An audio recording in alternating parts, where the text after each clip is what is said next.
ఓం మహాగణాధిపతయే నమః. ఓం గురుభ్యో నమః. ఓం శ్రీమాత్రే నమః. పరమేశ్వర స్వరూపమైనటువంటి జ్యోతిష, వాస్తు మరియు ఇతర అనేకమైనటువంటి శాస్త్రములను మనకు అందించినటువంటి మహర్షులకి నమస్కారం. హయగ్రీవ హయగ్రీవ హయగ్రీవేతి యోపదేత్ తస్య నిస్సరతే వాణి జహ్నుకన్యా ప్రవాహవత్. అరుణాం కరుణాతరంగితాక్షీం ధృతపాశాంకుశపుష్పబాణచాపాం అనిమాదిభిరావృతాం మయూకైః అహమిత్యేవ విభావయే భవానీం. శ్రీమాత్రే నమః. ప్రేక్షకులకి ఆ లలితాంబిక అమ్మవారి యొక్క అనుగ్రహం పరిపూర్ణంగా కలగాలని మనస్ఫూర్తిగా కోరుకుంటూ ఈరోజు నేను మీకు చెప్పబోయేటువంటి టాపిక్ ఏమిటి అంటే, చాలామంది నన్ను మెసేజ్లోని వాటిలోని ఫోన్లోని అడగడం జరిగింది ఏమిటంటే, ఏమండి నేను ఏ దేవత స్వరూపం ఆరాధించాలి, అందులో ప్రత్యేకంగా దశమహావిద్యలు అంటూ ఉంటారు కదా, అమ్మవారి యొక్క 10 రూపాలు ఈశ్వరుడికి చూపిస్తుంది అమ్మవారు. ఆ రూపాల్లో నేను ఏ రూపాన్ని చేసుకుంటే మంచిది అని అడగడం జరిగింది. అయితే ఇక్కడ ఏంటంటే, ఇది పర్టికులర్గా పంచమ స్థానానికి సంబంధించింది, అంటే మంత్రస్థానం. ఎందుకు చేయాలి ఇది? ముఖ్యంగా అసలు మహావిద్యలు ఎందుకు చేయాలి అంటే, మనము చూడండి, మానవ జన్మ చాలా గొప్పది. భగవంతుడు ఉన్నాడు, భగవత్ సంబంధించినటువంటి ఏదైనా చేస్తున్నాము అంటే అది కేవలం మానవులకు మాత్రమే సాధ్యము. గుర్తుపెట్టుకోండి. కొన్ని పురాణ కథల్లో కొన్ని ఉంటాయి, వాసన పోక అచ్చులక చేసింది, ఇట్లా. అది పూర్వజన్మల్లో ఉండేటువంటి అంటే ఆ భక్తి సంబంధించిన వాసన అలా ఉండగా తెలియకుండా అలా వస్తుంది. ఓ ఏనుగు చేసింది గజేంద్ర మోక్షం అని, అదంటే ఆ పూర్వజన్మ వాసన అని చెప్తారు. అయితే ఇక్కడ ది మోస్ట్ పవర్ఫుల్ దశమహావిద్యలు అనేటువంటిది, ఇది ఎవరు పడితే వాళ్ళు ఎలా పడితే అలా చేసేయడం కాదు. గుర్తుపెట్టుకోండి. దీనికి ముఖ్యంగా గుర్తుపెట్టుకోవాల్సింది ఏమిటి అంటే, దీనికి కొన్ని నియమాలు, నిబంధనలు ఇవన్నీ నేను ఆఖరిలో చెప్తాను. ఆఖరిలో చెప్పి అసలు ఏ లగ్నం వారు, ఏ రాశి వారు, లగ్నం తెలిస్తే లగ్నం, లగ్నం తెలియకపోతే రాశివారు ఎటువంటి మహావిద్యని చెయ్యాలి.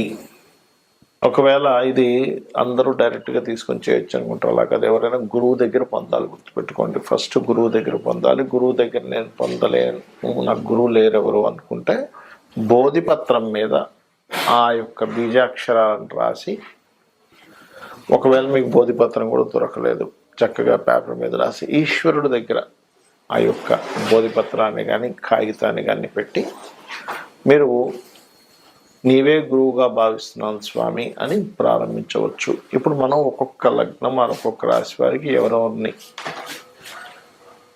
ఉపాసన చేయాలనే విషయం మనం తెలుసుకుందాం. మకర లగ్నము, మకర రాశి. మకరం వారు ఏ దేవత ఆరాధన చెయ్యాలి, ఎందుకు చేయాలి, సాధనలు ఎందుకు చేయాలి అంటే, మనము ఈ భూమి మీద జన్మించామంటేనే పూర్వజన్మ కర్మ అనుభవించడానికి పుడతాం. లేదా కొంతమంది కారణ జన్మలు ఉంటారు, వాళ్ళు ఏదైనా పర్పస్ మీద పుడతారు. అలా మనుష్య జన్మ అంటేనే చాలా గొప్పది. అదేవిధంగా ఈ జన్మలో మనం అనుభవిస్తున్నటువంటి రుణాలు కావచ్చు, రోగాలు కావచ్చు, శత్రుత్వాలు కావచ్చు, సహజంగా చేసే సాధన కంటే దశమహావిద్యల్లో ఏం చేయాలి అనేటువంటి చాలామంది సంశయం ఉండి చాలామంది అడగడం జరిగింది నన్ను. కామన్గా అయితే మకర లగ్నం వారు, మకర రాశిలో జన్మించినటువంటి వారు లక్ష్మీ ఆరాధన, అమ్మవారి ఆరాధన ఏదైనా చేయొచ్చు. మరి దశమహావిద్యల్లో ఎవరిని చేయాలండి? లలితాంబిక అమ్మవారిని, లలితా త్రిపుర సుందరి అంటూ ఉంటారు. ఎందుకంటే మీకు సర్వసాధారణంగా మకర లగ్నానికి అధిపతి శని, పంచమ స్థానాధిపతి శుక్రుడు అవుతాడు. శుక్రుడు సహజంగానే వృషభ రాశిలో ఉండే శుక్రుడు కళ్ళకి కారకుడు. అదేవిధంగా అందానికి, క్రియేటివిటీకి, సౌందర్యానికి వీటికి కారకుడు. లలిత అమ్మవారిని లలిత త్రిపుర సుందరి అంటూ ఉంటారు. అయితే ఈ లలిత త్రిపుర సుందరి సాధనలో చాలామందికి అనేకమైనటువంటి సంశయాలు, భయాలు ఉన్నాయి. ఏమండి నేను సరిగ్గా చదవకపోతే ఏమైనా వస్తుందేమో. ఒకటే సింపుల్ లాజిక్ మనం ఆలోచించాలి. ఒక అమ్మ ఉంది ఇంట్లో, అమ్మని మీరు దాహం వేస్తున్నప్పుడు మీరు నీరు అడగకుండా లడ్డు అడిగారు, ఉదాహరణకి లడ్డు తీసుకొచ్చేస్తుంది. దాహం వేస్తుంది, నాకు లడ్డు ఇచ్చేమేమిటంటే నువ్వు అడిగింది అది. అలాగే మంత్రం కూడా ఎలా ఉంటుందంటే, అయితే ఇక్కడ మీరు అర్థం చేసుకోవాల్సినటువంటిది తప్పులు లేకుండా ఎలా చదవడం, ముఖ్యంగా లలితా సహస్రనామాలని. రెండవది, లలితా సహస్రనామాలన్నీ చేస్తే ఒక ఫలితం. స్పెసిఫిక్గా మీకు కావాల్సినటువంటి సాధన అంటే ఉదాహరణకు అప్పులు తీరాలి, ఓం అపర్ణాయ నమః. ధనం రావాలి, ఓం సంపత్కరీ సమారూఢ సింధుర వ్రజ సేవితాయే నమః. లేదంటే నాకు ధైర్యం సరిపోవటం లేదు, దానికి ఇంకొక మంత్రం. లేదు అనారోగ్య సమస్యలు ఉన్నాయి, దానికి మరొకటి. అంటే ఏమిటి? సర్వవ్యాధి ప్రశమని, సర్వమృత్యు నివారణి, అగ్రగణ్య అచింత్య రూప కలికలమాష్ని. ఇది సర్వసాధారణంగా నామములు చేసుకోవడం పేరు. అలా కాకుండా లలిత ఉపాసన చేసినటువంటి గురువులు ఉంటారు, కొన్ని లక్షలు చేస్తారు. అయితే ఇక్కడ చాలామందికి ఇంకొక సందేహం కూడా ఉంది, అది చెప్పి నేను మీకు ముందుకు వెళ్తాను. ఏమండి, లక్ష చేసిన తర్వాత ఖచ్చితంగా హోమం చేయాలా, ఖచ్చితంగా తర్పణం చేయాలని అడుగుతూ ఉంటారు. మీకు ఎంత వీలుంటే అంత హోమము, తర్పణము, మార్జనము, భోజనము చేయించండి. కుదరదు, ఎక్కడో ఉన్నానండి, ఇక్కడ అసలు పురోహితులు దొరకలు, హోమం చేయించాలంటే ఏమీ లేదు అన్నప్పుడు జపమే చేయండి దానికి బదులుగా.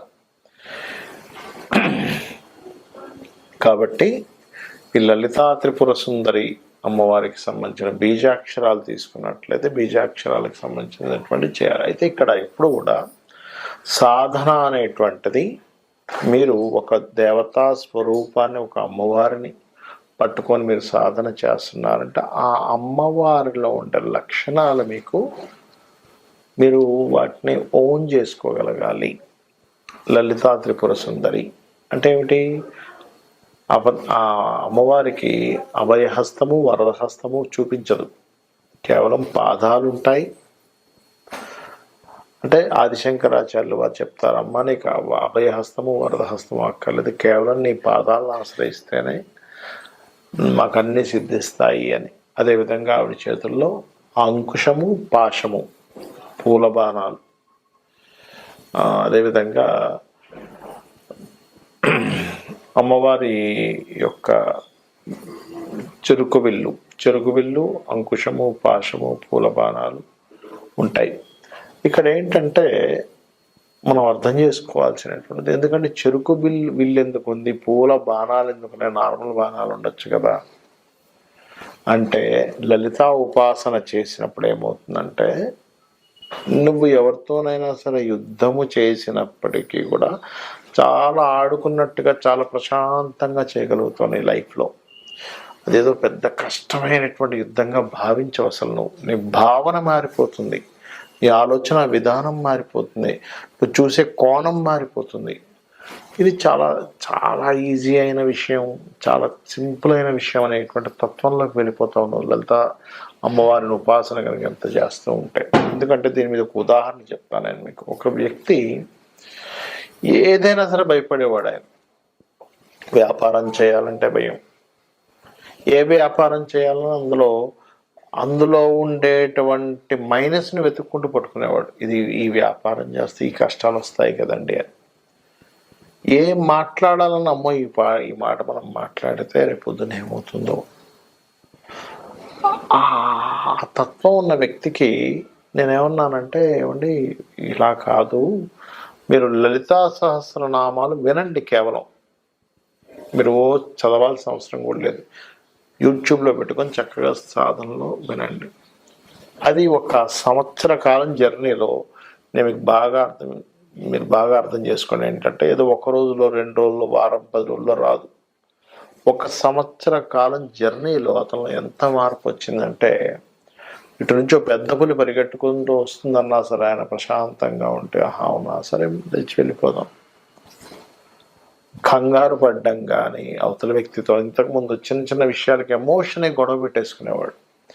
ఆ ఎమోషనే గొడవ పెట్టుకునే తత్వం పోయింది ఆయనలో.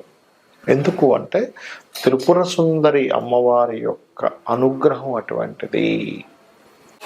మీరు ఈ దశమహావిద్యలు చేసేటప్పుడు ముఖ్యంగా మీరు గుర్తుపెట్టుకోవాల్సిన పాయింట్ నెంబర్ 1 ఏంటంటే, ఈ విద్య తీసుకుందామని అనుకున్నప్పుడు ముందుగా మీలో మీరు మార్చుకోవాల్సింది కోపాన్ని తగ్గించుకోవాలి. కోప స్వభావంతో ఉండడం వల్ల ఏమవుతుందంటే ఈ మహావిద్యల యొక్క శక్తి అధికంగా ఉంటుంది. అధికంగా ఉన్నప్పుడు మీరు ఎవరి మీదైనా కోపంతో ఒక మాట అన్నారనుకోండి, ఈ శక్తి వాళ్ళ మీద పనిచేయడం మొదలు పెడుతుంది. వాళ్ళు ఇబ్బంది పడినప్పుడు ఆ యొక్క ఇబ్బంది యొక్క కర్మ మరలా మీకు చుట్టుకుంటుంది. గుర్తుపెట్టుకోండి, మీరు కోపపడడం వల్ల అవతల వాళ్ళకి నష్టమే, మీకు మరింత 10 రెట్లు, 50 రెట్లు, 100 రెట్లు ఎక్కువ నష్టం పొందుతారు. కాబట్టి ముందుగా మీరు కోపం అంటే ఏమిటి, అసలు నేను దేని గురించి కోపపడుతున్నాను, మన కోపం ఎందుకు వస్తుంది అంటే మనం అనుకున్నది వాళ్ళు చేయకపోయినా, మనం అనుకున్నది మనం చేయలేకపోతున్నా, మనకి ఇష్టం లేనట్టుగా అవతల వాళ్ళు ప్రవర్తిస్తున్నా వస్తుంది. అలా ప్రవర్తించకూడదని కానీ, అవతల వాళ్ళు కంప్లీట్గా మెచ్యూర్డ్గా ఉండాలని కానీ ఈ రూల్ ఏం లేదు కదా అనేది మనం అర్థం చేసుకోవాలి. ఒకటి. ఇక రెండవది ఏమిటంటే, ఈ దశమహావిద్యలు చేసేటప్పుడు చాలామంది అడుగుతుంది ఏంటంటే, ఏమండి నేనేమైనా నేల మీద పడుకోవడము, ఇట్లా ఏమైనా దీక్ష తీసుకున్నప్పుడు చేసినట్టుగా చేయాలా? అలా ఏమీ అక్కర్లేదు.